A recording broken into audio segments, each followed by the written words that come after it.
I'm coming to Boston. I'm bringing hell with me.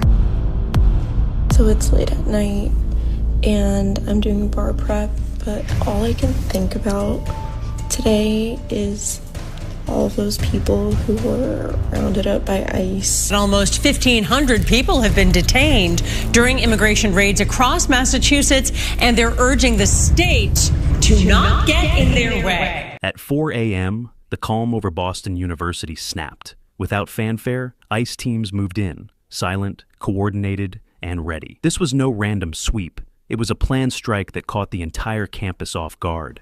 How can they just take me away? Where's my freedom of speech? Those taken in had no chance to call home, no shot at a last-minute lawyer. It was fast, clinical, and by the book for anyone familiar with immigration enforcement priorities. Down, hey, down, get down. Protests lit up the streets within hours, but ICE didn't flinch. They stayed focused, knowing many Americans were watching and thinking, finally, someone's enforcing the law. Authorities say they've detained 1,461 people in the last month, and they claim most of them are violent criminal offenders. Phones rang unanswered, lawyers couldn't get in, and ICE kept moving. Critics called it extreme, supporters called it long overdue. Either way, the operation didn't slow down for anyone's opinion. Almost 1,500 people have been detained during immigration raids across Massachusetts. ICE agents poured into dorms with calculated precision, clearing hallways and securing rooms before word could spread. Students never saw it coming, and that's exactly how ICE intended it. We have children right now in America scared to death to go to their own graduation. After the raid, dorm rooms sat abandoned, laptops still open, books left mid-sentence. Many of these students were in high-demand STEM fields, but visa or not, law is law. Federal agents spotted entering homes in East Boston on Wednesday. Our cameras capturing one man being taken into custody. Over 1,500 foreign students were removed in minutes, escorted out in cuffs, deportation orders already in motion. No drawn-out process, no endless appeals. For ICE, the mission was simple. Act fast, act decisively. LA has decided to allow their classes to move online amid student concerns over the ongoing immigration raid. Just like past crackdowns that made headlines, this was a warning shot. If ICE can pull off a raid this big, this clean, in the middle of Boston, they can do it anywhere. Fox was able to get exclusive access to ICE's elite team in the sanctuary city of Boston. By sunrise, the campus was unrecognizable. Empty halls, buzzing rumors, and a heavy silence. For supporters of the raid, it was proof that ICE could still operate at full strength under Trump.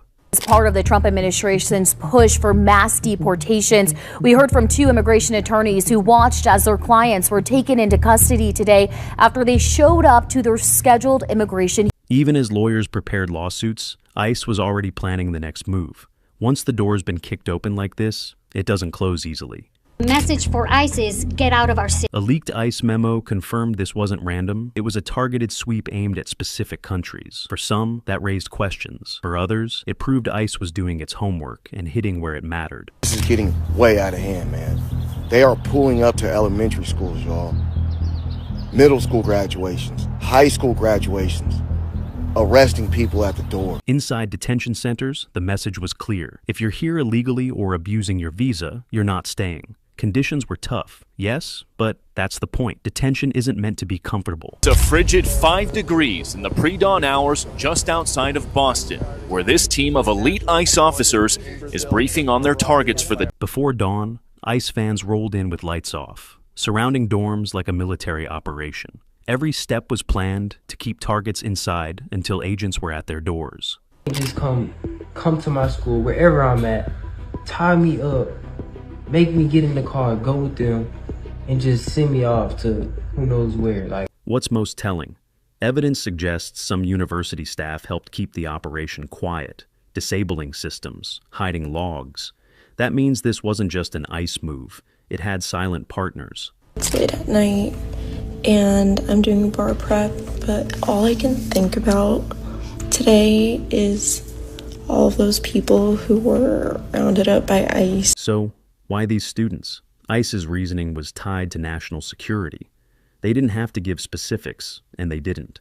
Some call that secrecy. Others call it operational security. We gave you a visa to come and study and get a degree, not to become a social activist that tears up our university campus. When asked why, ICE gave the kind of answer that drives critics crazy. Ongoing national security concerns. No specifics, no proof, just a wall of silence. But behind closed doors, it was clear this was targeted. Many detainees came from countries already on America's high alert list: Iran, China, parts of Africa, and the Middle East. Immigration attorneys called it profiling. Supporters called it smart. And for those who remember the 2020 ban on Chinese grad students in sensitive STEM fields, this raid felt less like a surprise and more like history repeating itself. We are calling for full due process in this case and are seeking answers about ICE's policy that has led to the identification and arrest of university students with valid legal status. The real impact wasn't in the headlines. It was in the phone calls families never got to make, and the understanding that when ICE moves, it's already too late to run. If you apply for a visa to enter the United States and be a student, and you tell us that the reason why you're coming to the United States is not just because you want to write op-eds, but because you want to participate in movements that are involved in doing things like vandalizing universities, harassing students, taking over buildings, creating a ruckus, we're not going to give you a visa.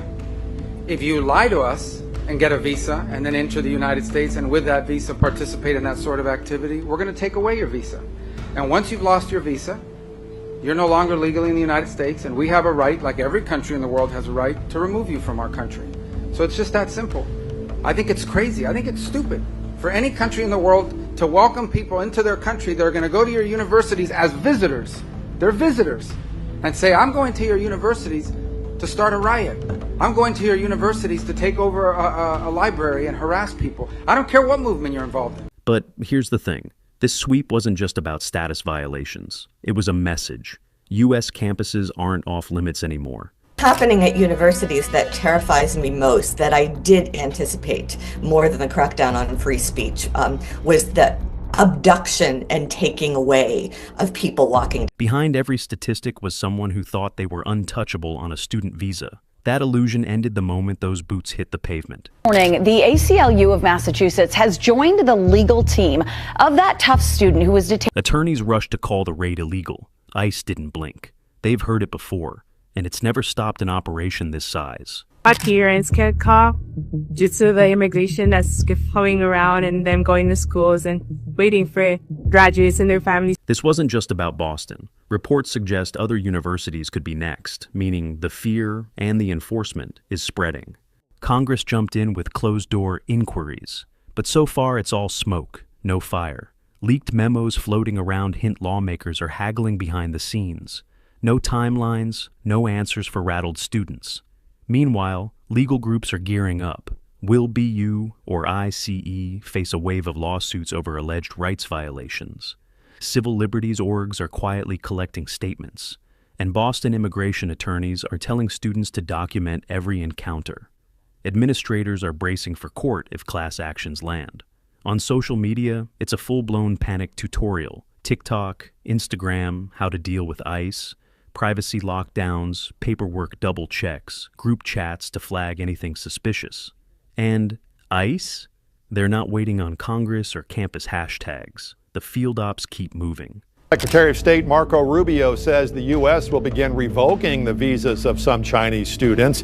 He made that announcement tonight, saying the restrictions will focus on those with connections to the Chinese Communist Party or studying in critical fields. There's right now about 270,000 Chinese students studying in the U.S.